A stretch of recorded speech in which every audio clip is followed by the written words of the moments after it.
যেখানে সম্পত্তি ভাগাভাগি নিয়ে পপির পরিবারে বিরোধ, সেখানে বাবার জমি ভাগ করা নিয়ে রুনা খানের ছোট ভাই গড়ল এক অন্যরকম দৃষ্টান্ত। সেই সঙ্গে থাকছে পিয়া জান্নাতুল মানা করলেন তাকে নিয়ে পাগলামি করতে, এবং কেন হঠাৎ থেমে গেল কোক স্টুডিও বাংলা। আর কি আসবে নতুন গান, নাকি জার্নি এখানেই শেষ? প্রথমে আসি রুনা খানের কাছে। আমরা সবাই জানি আমাদের দেশে এই সম্পত্তি ভাগাভাগি নিয়ে ভাই বোন ভাই ভাইয়ের মধ্যে নানা রকম বিরোধ ঝামেলা চলে। ইনফ্যাক্ট সেলিব্রিটিদের পরিবারেও চলে, যেমন সম্প্রতি পপির পরিবারের ঘটনা আমরা সবাই জানি। কিন্তু সেই জায়গায় রুনা খানের ভাই একটা বিরল দৃষ্টান্ত স্থাপন করলো। সম্প্রতি রুনা খান ফেসবুকে একটি স্ট্যাটাস দেন, যে স্ট্যাটাস পড়ে অনেকেই শক।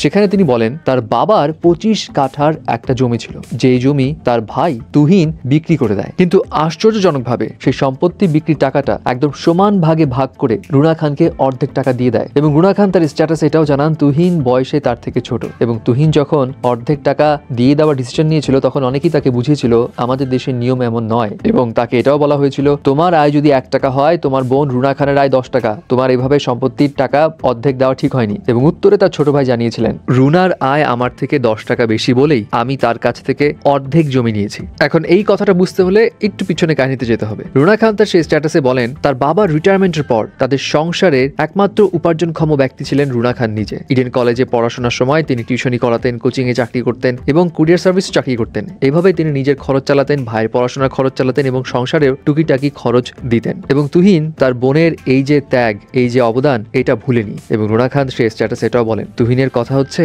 বাবার এই 25 কাঠা জমি যে 25 বছর ধরে টিকে আছে, এর পিছে কারণ রুনা নিজেই। এই জন্য এই জমির হকদার রুনা খান নিজেই। এবং এই কারণে তার ভাইয়ের কথা হলো আমি বাবার সম্পত্তি ভাগ করে রুনাকে দিইনি, বরং রুনার কাছ থেকে বাবার সম্পত্তির অর্ধেকটা নিয়েছি। যাই হোক, তার ভাইয়ের এমন অনন্য কাজ দেখে অনেকেই প্রশংসা করছে এবং অনেকেই বলছে এমন ভাই পাওয়া আসলেই অনেক ভাগ্যের ব্যাপার। এবার আসি পিয়া জান্নাতুলের কাছে। সেলিব্রিটি হলে ভক্ত থাকবে, ভক্তদের ক্রেজও থাকবে, কিন্তু পিয়া জান্নাতুল মানা করলেন তাকে নিয়ে পাগলামি করতে। গণমাধ্যমে কয়েকটা রিপোর্টসে বলা হয় তিনি একটি ইন্টারভিউতে জানিয়েছেন তিনি কখনো প্রেমে পড়েননি, মানুষই প্রেমে পড়ে, তাই আমি কখনো পাগলামি করিনি, তবে আমার জন্য অনেকেই পাগলামি করেছে এবং এখনো করে।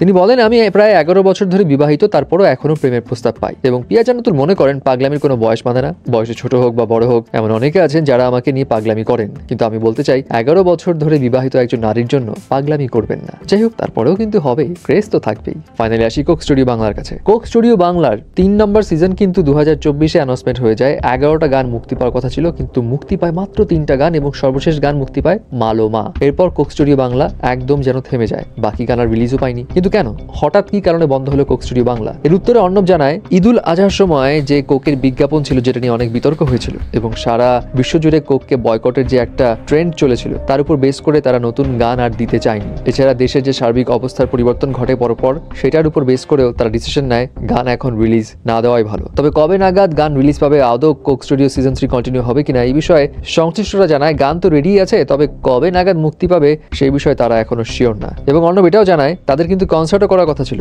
বাট সেটাও তাদের বাতিল করে দিতে হয় বাধ্য হয়ে।